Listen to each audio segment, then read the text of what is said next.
Hello and welcome everyone. Today I would like to talk about the theory of evolution and whether I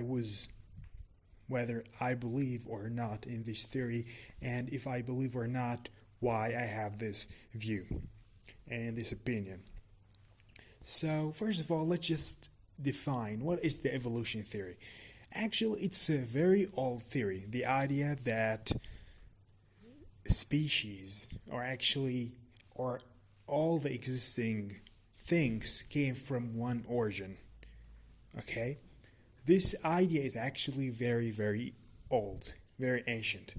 In the ancient Greek, this idea was existed. So it's not something recent or something in the last decade or so. It's very, very old idea between humans.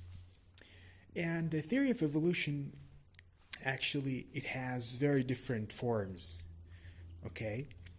But I would like to focus on the modern way of evolution, whether actually it has very different way of explanations, and even the mechanism of evolution. Today there is a lot of views in the scientific society, but in general, the evolution theory, it says that all the living things, everything, all the animals, all the planets, all the plants, all the living things actually came from one single cell. Okay? And this mother cell, they call it, with time, this cell start to differentiate and this cell start to go through division, long process.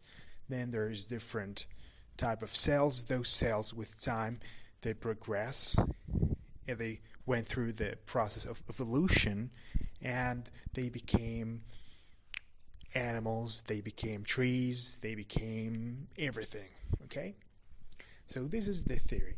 And whether that each single species has a unique branch from this cell, or every group of species, they have one common ancestor, as they refer to. Okay? But in general, the idea is the same, that everything came from one single cell.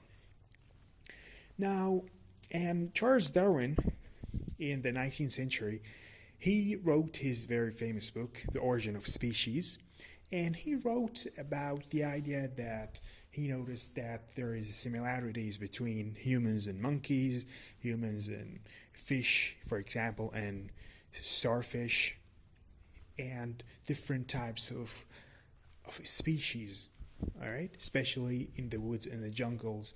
Through his journey, he noticed there is similarities, and he started to write things about whether, like, why the birds actually they have wings and why humans they don't have, and something like that. And he started to try to give an explanation about those phenomena in nature, about these phenomena in nature.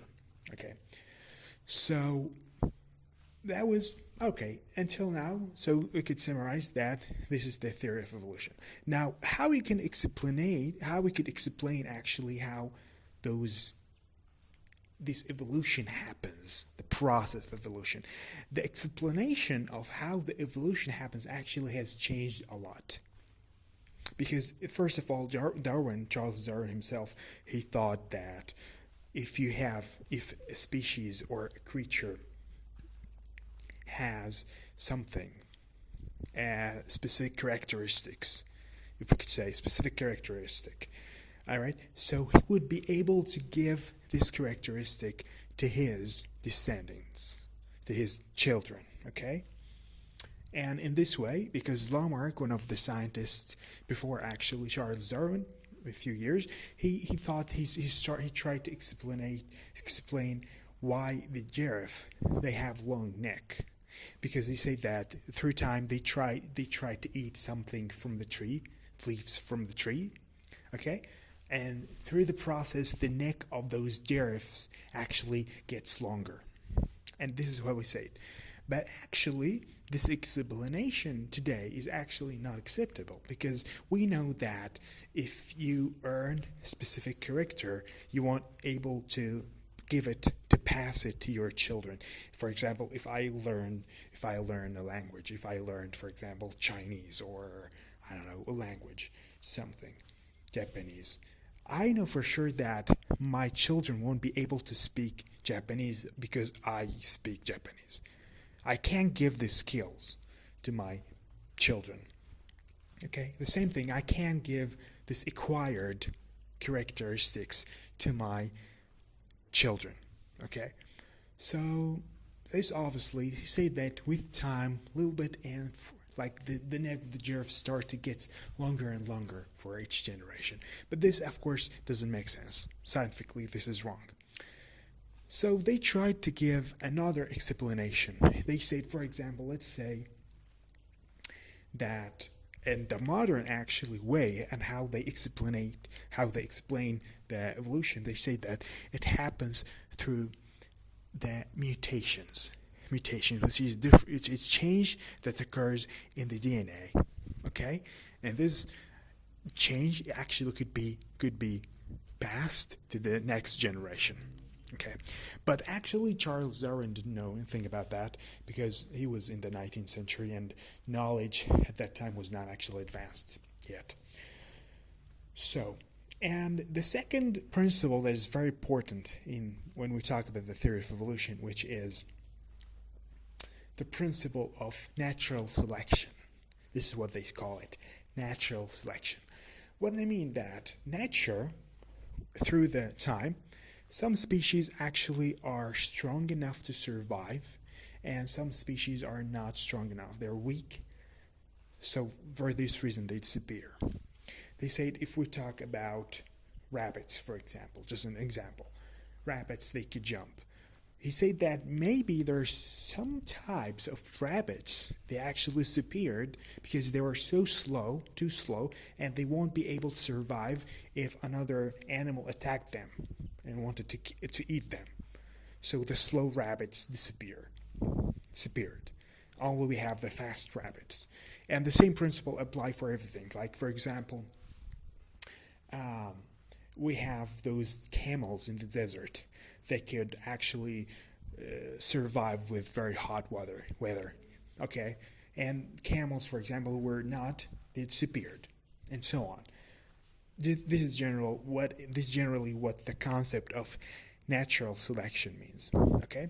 So if we could summarize everything I said, that the theory of evolution, it says that all the living things came from one cell, and this cell with time, the modern explanation is through mutations, it actually was developed through generation, and we talk about a process that takes billions of years according to people who believe in evolution. It takes billions of years, and this process makes those species more complicated and more able to survive in the different circumstances.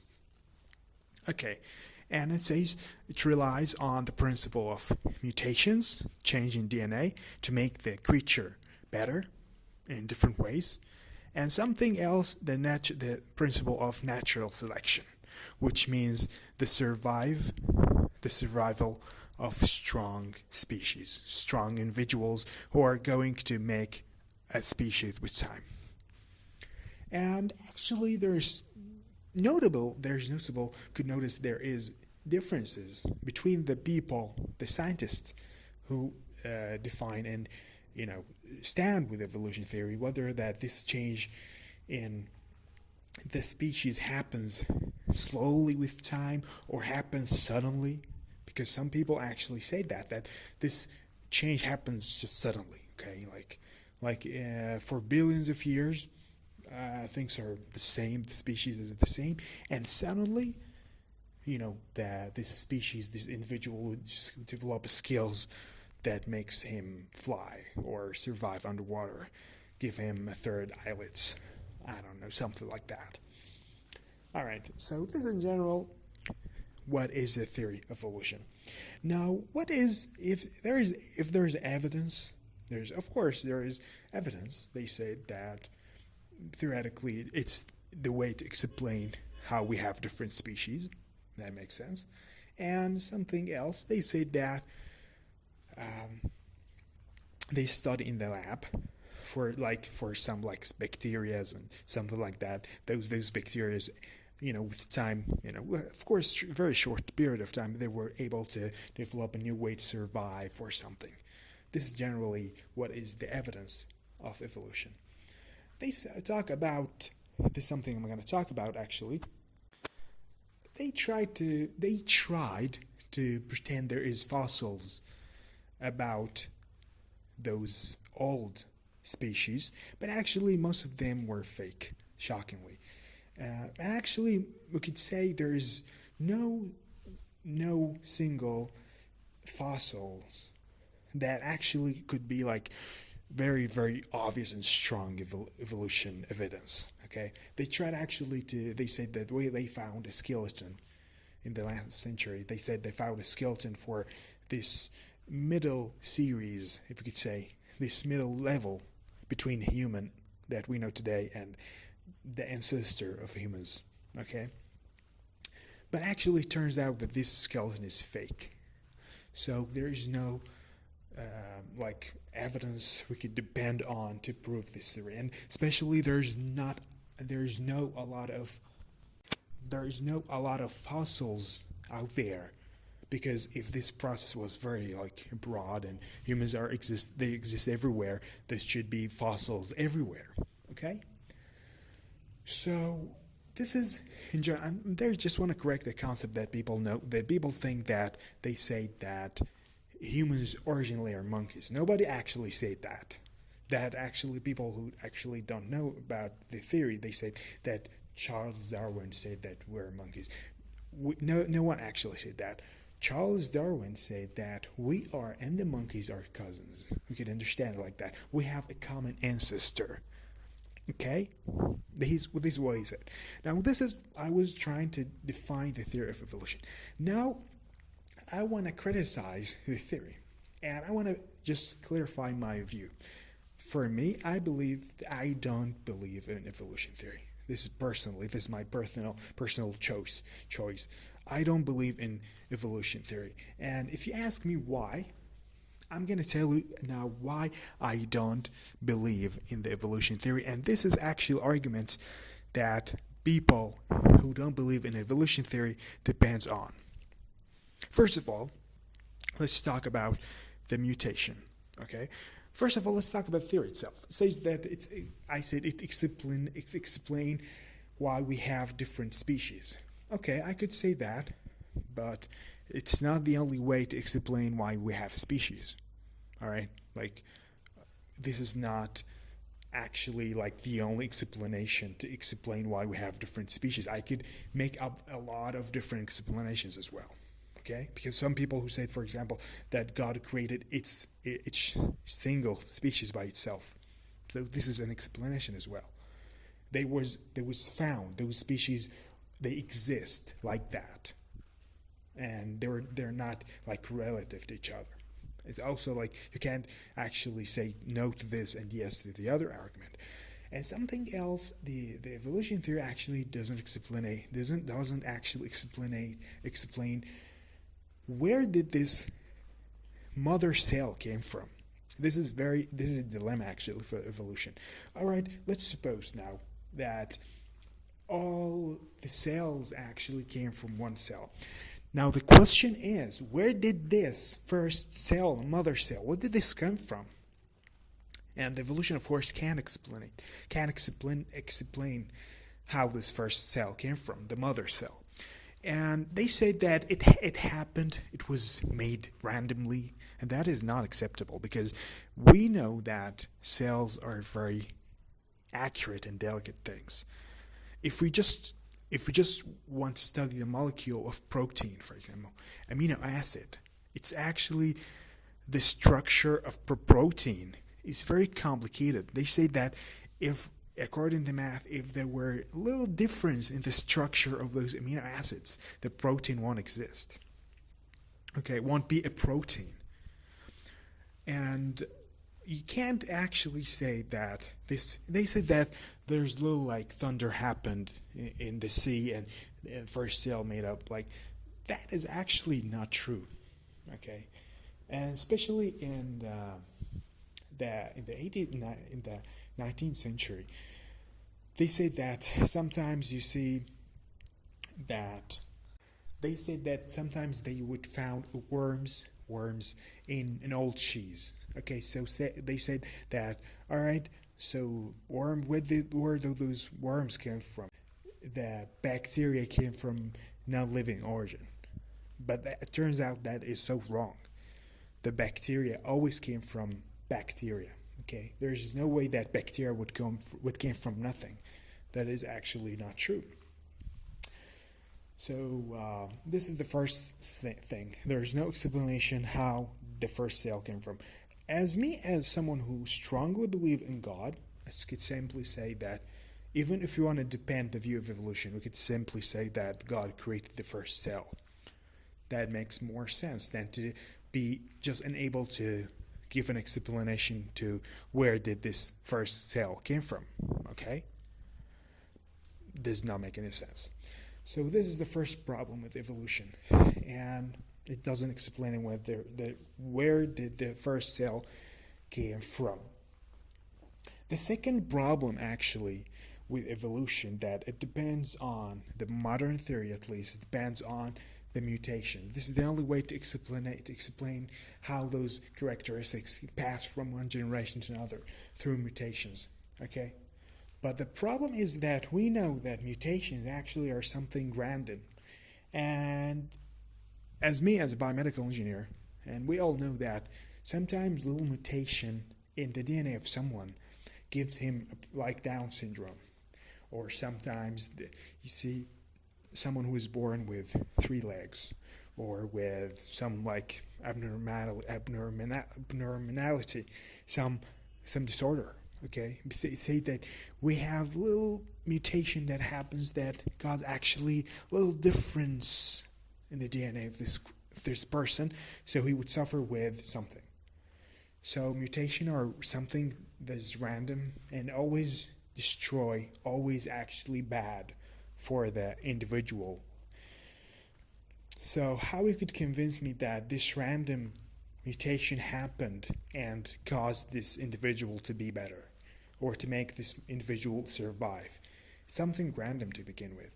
We all know that sometimes little mutation that someone who has inherited this mutation from his parents make this person suffer with cancer. All right?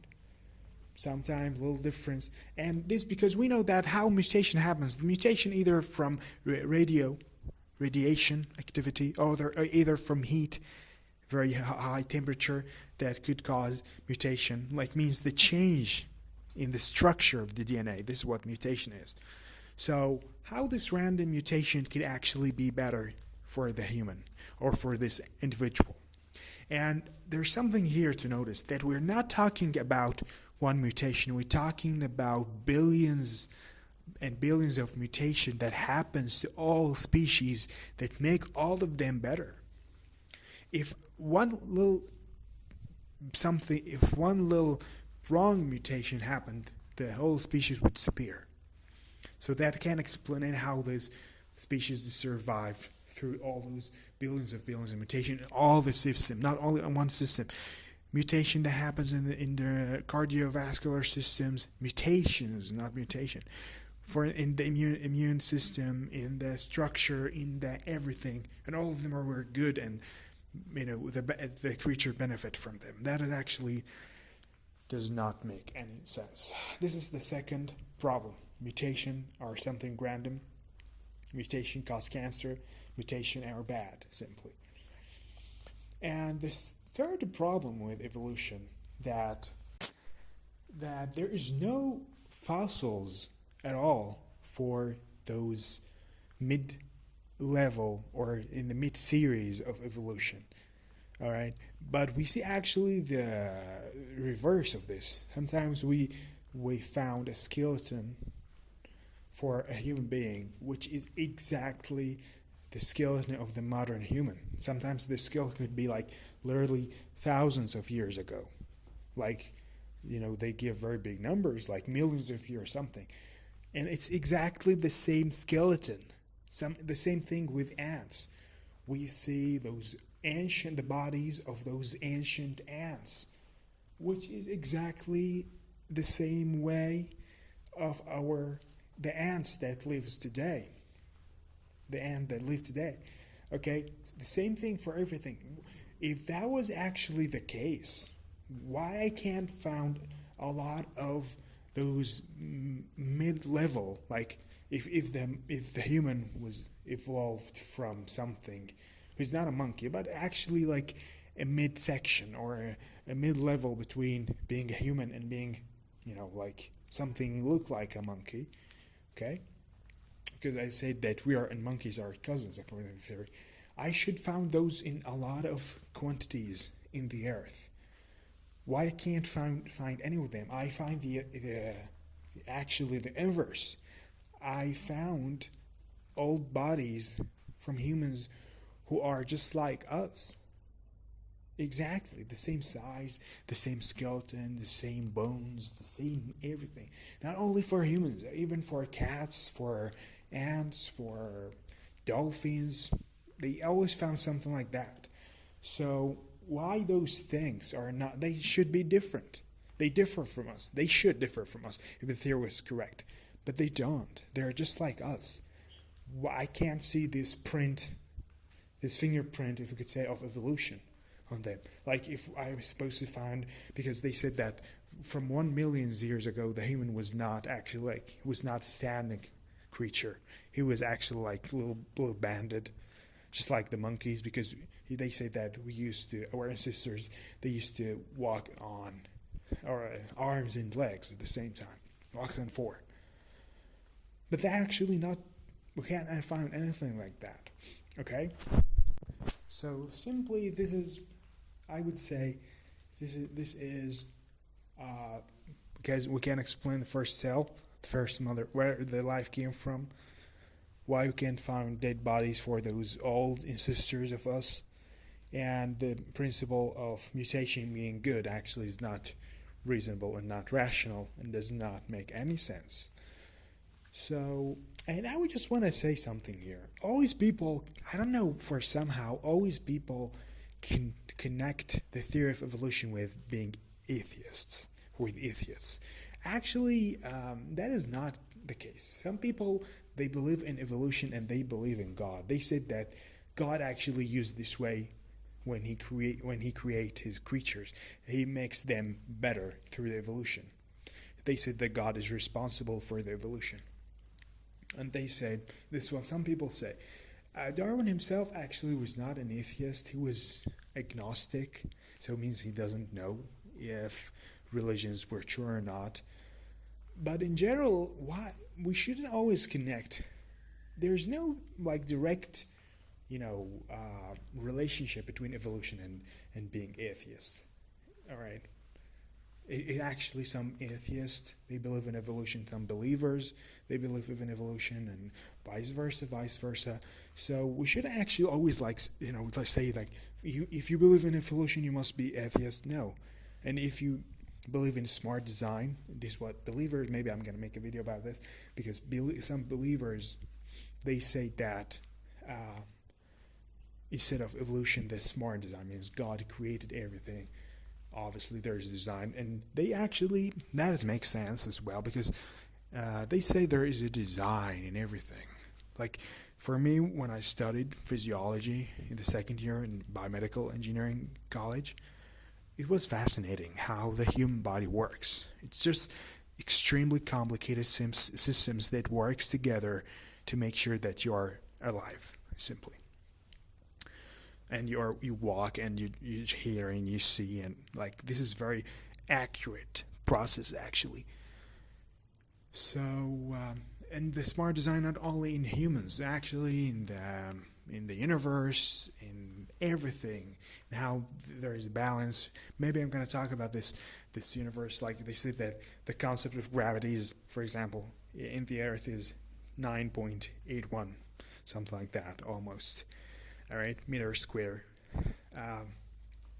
meter second square.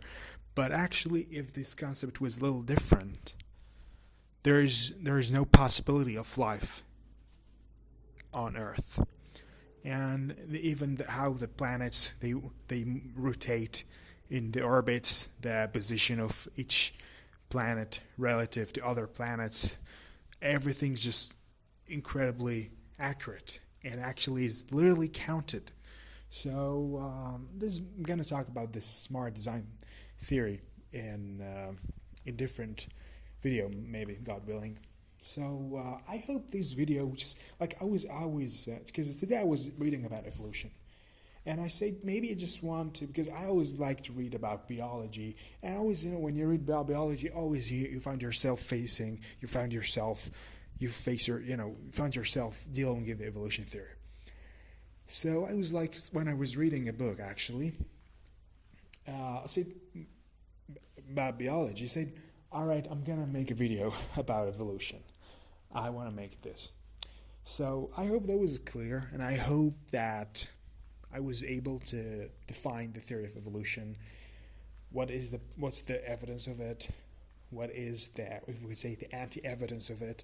What I believe, and thank you. Maybe I'm gonna talk about this in different videos. Talk about specifics in this theory, especially like how, like for example, like bats, the birds, how they're bats, they're birds, but they don't look like other birds, and how they fly, those, because they said that those wings of the birds were actually were like arms, but with time they developed to be wings to make this creature fly.